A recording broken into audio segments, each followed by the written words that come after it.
In this video, let's talk about how UniFi Wi-Fi devices decide which access point to connect with. Don't confuse the AP selection in the title with access point purchase suggestion. This video is about, if you have multiple APs in your setup, how the devices select AP. UniFi doesn't have too many Wi-Fi devices in its product lines. I'm going to use a G3 instant camera and a G4 doorbell as examples in this video. I have been having confusions about why my doorbell keeps connecting to an AP which is much farther than another two APs. This is a diagram showing the locations of 5 access points and 2 Wi-Fi devices. As you can see, this G3 instant camera is reasonably correctly connected to the nearest AP, so I don't have a problem about this connection.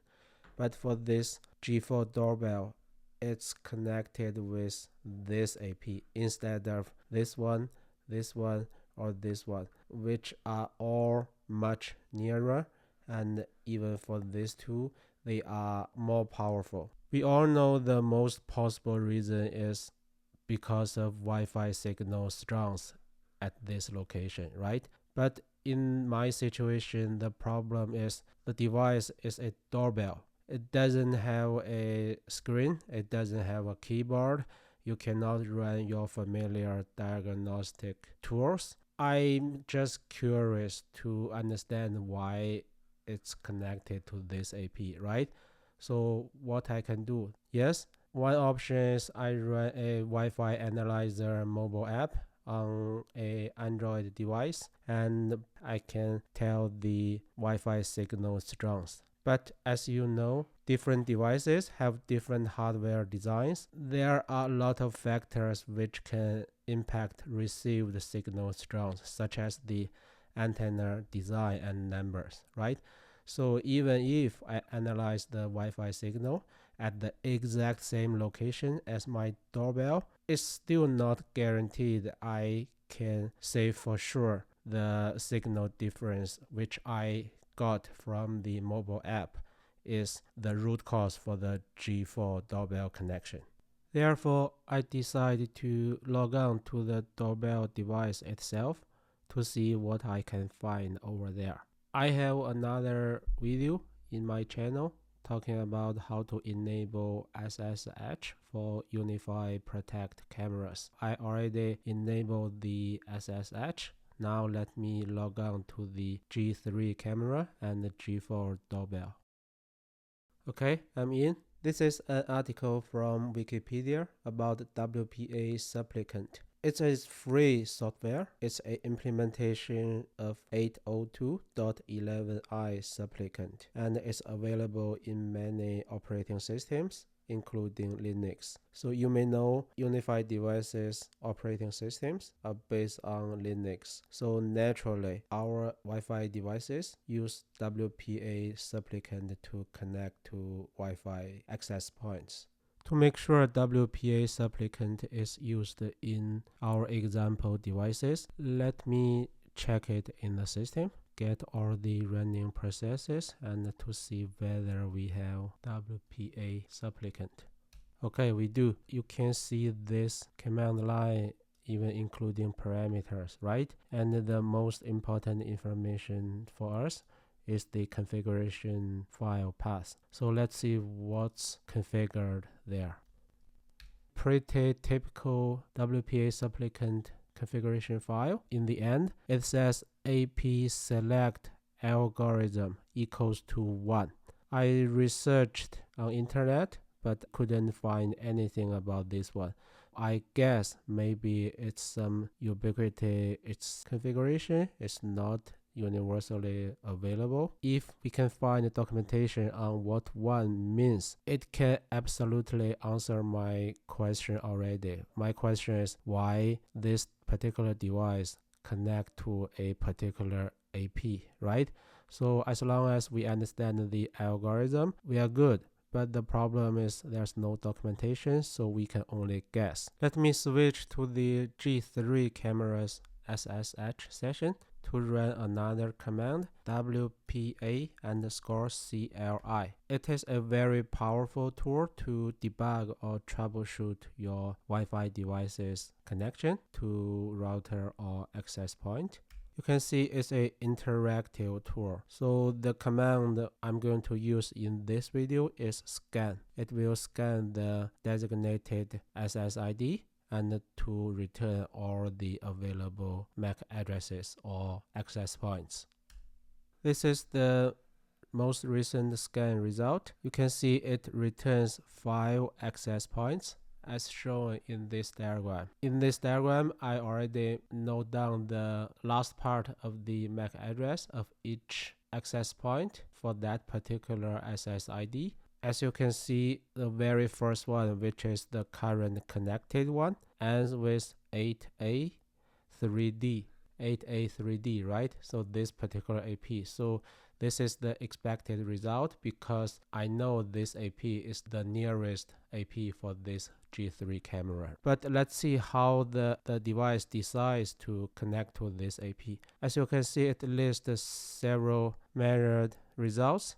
One is noise, the other one is level. Basically, the level is RSSI. In the end, it derives a SNR. SNR means signal to noise ratio. You can add the absolute value of the level, let's say for this case 48, add to this noise value, then you get minus 44, right? And then you derive the absolute value, which is 44.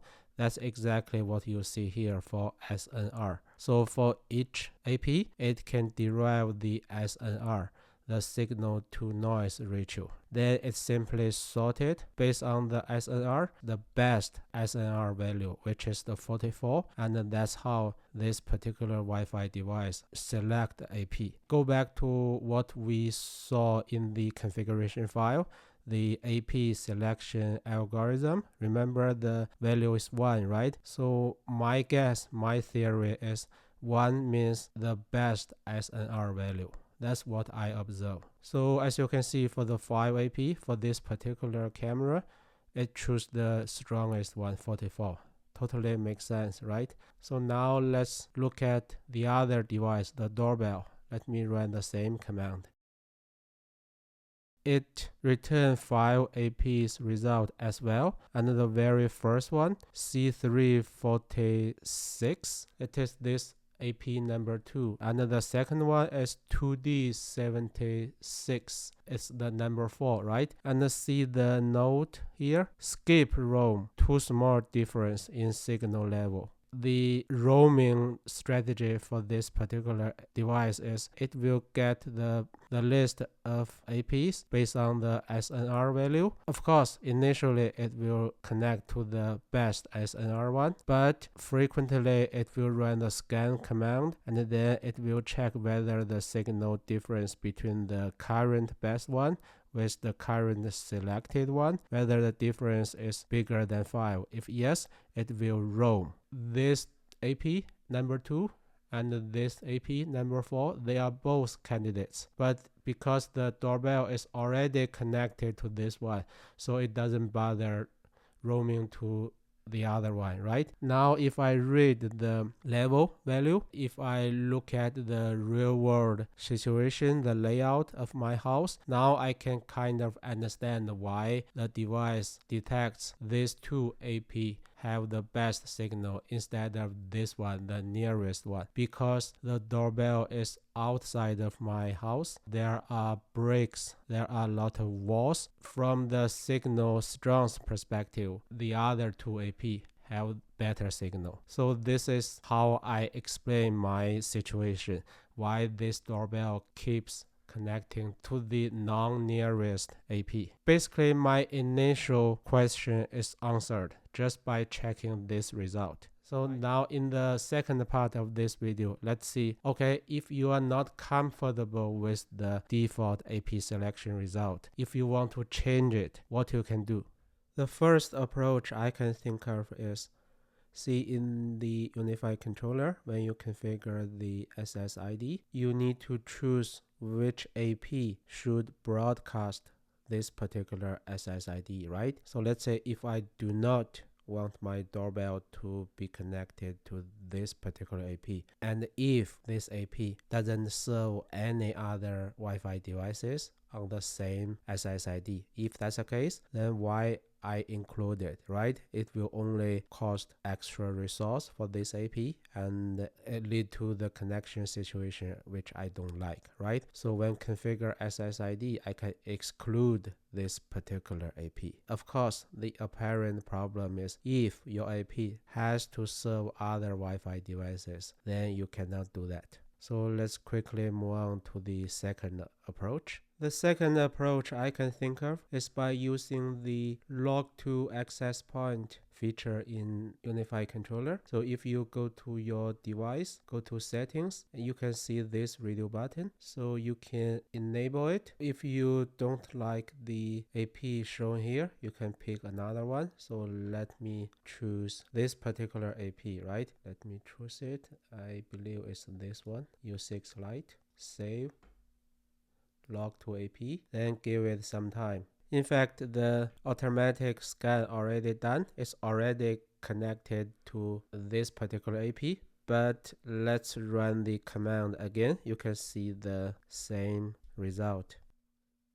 Okay, let's try to read it. The same file AP and the similar SNR signal situation. So the best AP should be 2D76, which is the original AP, right? But if you continue reading, see these two logs. The first AP, this one, is blacklisted, and then it move on to the second one. It is also blacklisted. So the third one in the list, SNR value equals to 27, is not the best one, but that's the only one in the list has the best signal and it's allowed to be connected. So that's why it end up with the 44CE, this particular AP. That's exactly the AP we set in the UniFi network controller. That's how it works here. Let's try to explain what's the blacklist here. So this blacklist is from AP perspective. Basically, it's saying the AP blacklisted the client, not the other way. If you want to validate it, there's a separate command in the WPA CLI tool. It is called blacklist. See, nothing's there. The client doesn't blacklist any AP. The AP blacklists the client. I will have a dedicated video talk about the log to access point, how it works. I will discuss that in more details. Move on to the third approach, which is whether the Wi-Fi client can take initiative to blacklist or block a particular AP. Let me reset the environment so that the AP doesn't blacklist the device anymore. Let's give it some time.